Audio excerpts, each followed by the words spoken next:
Hi guys. तो आज की इस वीडियो में हम सब बात करने वाले हैं बजाज चेतक 2903 इस गाड़ी के बारे में। सबसे पहले तो आप इसकी जो लुक्स है वो देख लीजिए, काफी बढ़िया से इसके लुक्स हमें कहीं ना कहीं देखने मिल जाते हैं। एंड ये है टोटली इलेक्ट्रिक बाइक। अब इसे बाइक बोलूं या फिर स्कूटर बोलूं, आप नीचे कमेंट करके बताइएगा, लेकिन अगर हम इसे देखें तो ओवरऑल ये एक स्कूटर कहलाती है। उसके साथ में इसके कंपैरिजन में जो होते हैं डीओ की गाड़ी है, आपकी एक्टिवा, प्लेजर, ऐसे अलग अलग गाड़ियां जो है इसके अंदर आपको देखने में मिलते हैं, लेकिन वो सब पेट्रोल पे चलने वाली है। ये एक ऐसी गाड़ी है जो इलेक्ट्रिक पे चलती है। तो इसके कंपैरिजन में अगर आप देखोगे तो यहाँ पे कौन सी है, यहाँ पे है आपकी ओला इलेक्ट्रिक, जो अच्छी खासी इसको टफ फाइट दे सकती है। अब यहाँ पे अगर देखा जाए तो ये जो 2903 वाली गाड़ी है अपना बजाज चेतक, वो ओवरऑल कैसा है परफॉर्मेंस वाइज, क्या ये गाड़ी हमें सच में खरीदना चाहिए या फिर ये गाड़ी बस एक दिखावा है। तो हर एक चीज के बारे में बात करने वाले हैं, तो वीडियो को आप ध्यान से देखिएगा। इसके जो टायर्स है वो भी देख लीजिएगा, टायर के अंदर के जो डिजाइन है इसके वो भी आप ध्यान से देखिएगा, ताकि आपको समझ में आए कि किस तरीके से ओवरऑल ये गाड़ी का लुक आपको मिलने वाला है। आगे के साइड में आप यहाँ पे देख ही सकते हो कि आपको यहाँ पे डिस्क ब्रेक का भी ऑप्शन डेफिनेटली देखने में मिलता है। मतलब इस गाड़ी के अंदर आपको डिस्क ब्रेक मिल जाते हैं।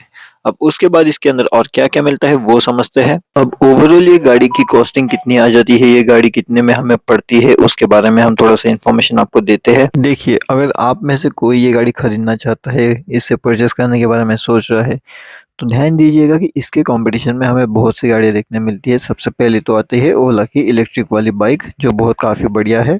और अगर आप इसकी फ्रंट प्रोफाइल से भी देखोगे तो दिखने में भी काफ़ी ज़्यादा बढ़िया, काफ़ी ज़्यादा एलिगेंट लुक आपको यहाँ पे दिला देती है ये गाड़ी। आगे से इसके हेडलाइट की तरफ अगर आप देखते हो तो यहाँ पे आपको पता चलेगा कि ये डीआरएल है। एंड इस डीआरएल को मैं अभी आपको लगा करके भी दिखाने वाला हूँ, ताकि आपको समझ में आए कि ये डीआरएल एक्चुअल में काम कैसे करते हैं। क्या ये सच में अच्छा लगता है ओवरऑल देखने में, या फिर बस ऐसे ही अच्छा लग रहा है।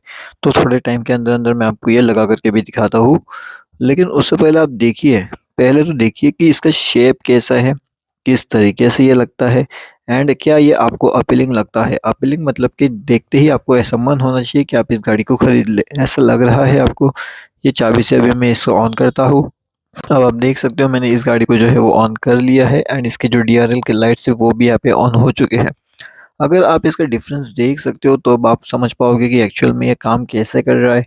अगर आपको इसका डिफरेंस समझ में नहीं आ रहा तो फिर थोड़ी सी दिक्कत वाली बात है, नाइट टाइम में देखना पड़ेगा। लेकिन अगर नाइट टाइम में यहाँ पे दिखाने की कोशिश करूँ तो ये इतना ज़्यादा स्ट्रॉन्ग है कि ये कैमरा के अंदर आ नहीं पाएगा, इसलिए फिर नाइट टाइम में देखने से अच्छा यही है कि आप डे टाइम में देख लीजिएगा। लेकिन इतना तो कह सकता हूँ कि इसका जो लाइट फोकस है, यानी कि जो थ्रो होता है नाइट में, वो भी काफ़ी बढ़िया है ओवरऑल। अब अगर आप गाड़ी को ध्यान से देखोगे तो आपको एक चीज़ नज़र आएगी, ये क्या लगा के रखा हुआ है। तो ये जो पार्ट आता है ये एक्सेसरीज का पार्ट हमें लेना पड़ता है, जिससे आपकी गाड़ी सेफ्टी के हिसाब से अच्छी काम कर सकती है। सेफ्टी के हिसाब से अच्छी काम करना मतलब क्या होना, ऐसा होता है कि कभी कभी आप गाड़ी लगा देते हो, मान लो अब गलती से आपकी गाड़ी गिर जाती है या फिर कोई बच्चा आता है, बच्चा गाड़ी को ढकेल देता है तो गाड़ी गिर सकती है।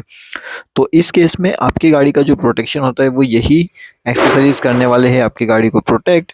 तो ये एक्सेसरीज आपकी गाड़ी में होना मस्ट है। हाँ, स्टार्टिंग में थोड़ा खर्चा आपको लगेगा, लेकिन जब आपकी गाड़ी गिरेगी ना, तो ये जो एक्सेसरीज है वो आपके अंदर का जो पार्ट है उसे डैमेज होने से बचा सकती है। तो उस केस में हमें ये पार्ट जो है गाड़ी का वो होना बहुत ज़्यादा इंपॉर्टेंट है। एंड अगर ये वाला ऑप्शन अगर हमारे गाड़ी के अंदर नहीं है तो कहीं ना कहीं वो दिक्कत वाली बात यहाँ पे हो सकती है। चलिए अब आपको यहाँ पे मैं बटन्स के बारे में इन्फॉर्म करता हूँ कि इस तरीके से ओवरऑल इसके बारे में क्या क्या है, कैसे कैसे है, कौन से बटन से क्या क्या होता है। हर एक चीज़ के बारे में अभी मैं आपको बताने की कोशिश करता हूँ। उसी के साथ में अगर आप देखोगे तो गाड़ी ऑन है क्या, नहीं अभी ऑफ है। अब जो गाड़ी है ना वो देखिए, अब मैं गाड़ी को ऑन करता हूँ एंड इसके अंदर क्या क्या है, इसके ओडोमीटर में आपको क्या क्या देखने मिलता है उसके बारे में मैं आपको इन्फॉर्मेशन देता हूँ, वहाँ पे वो समझाने की कोशिश करता हूँ। अगर हम ध्यान से देखेंगे तो इस गाड़ी के अंदर हमें बहुत सी चीज़ें देखने मिल जाती है, और कुछ ऐसी चीज़ें हैं जो हम यहाँ पे इस्तेमाल नहीं कर सकते। अगर हमें वो वाली चीज़ें इस्तेमाल करनी है तो कहीं ना कहीं एक टेक पैक करके एक ऑप्शन होता है, वो हमें अलग से ख़रीदना पड़ता है। अगर हम वो वाला चीज़ यहाँ पे ख़रीद लेते हैं तब जा कर के हम उसे इस्तेमाल कर सकते हैं। जैसे मैं यहाँ पे गाड़ी शुरू करता हूँ तो आप यहाँ पे देख सकते हो कि जो गाड़ी कितनी रेंज यहाँ पे दे सकती है, कितनी किलोमीटर ये गाड़ी चल चुकी है। एंड उसके साथ में आपका जो बैटरी का इंडिकेटर होता है कि कितनी बैटरी इसके अंदर अवेलेबल है, तो वो भी आप यहाँ पे देख सकते हो।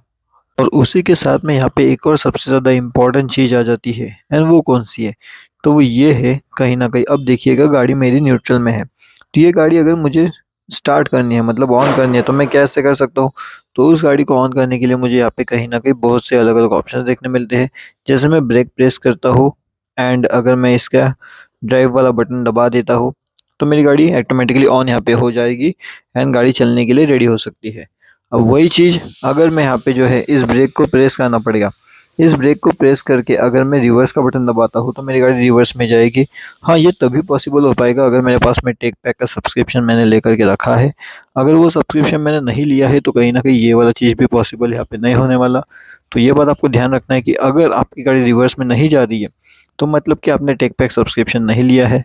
अब वो सब्सक्रिप्शन लेना यानी उसका अलग से 3,000 का खर्चा है, एक्सटेंडेड वारंटी चाहिए उसका अलग से 3,000 खर्चा है, तो मतलब ओवरऑल 6,000 का खर्चा आपको लगेगा। गाड़ी लेने में आपका 1,16,000 के आसपास का खर्चा लग जाएगा। 1,16,830 रुपये ऐसा कुछ तो है, और उसके ऊपर से आपको 6,000 रुपये अलग से देना पड़ेगा ताकि आपका जो है टेक पैक का सब्सक्रिप्शन एंड उसके साथ में एक्सटेंडेड वारंटी का फीचर उसके अंदर इनेबल हो जाए। तो इस तरीके से ये दोनों अगर आप खर्चा करते हो तब जाकर के आपका रिवर्स गियर साथ में आपके जो इलेक्ट्रॉनिकल फीचर्स होते हैं वो यहाँ पे काम करेंगे।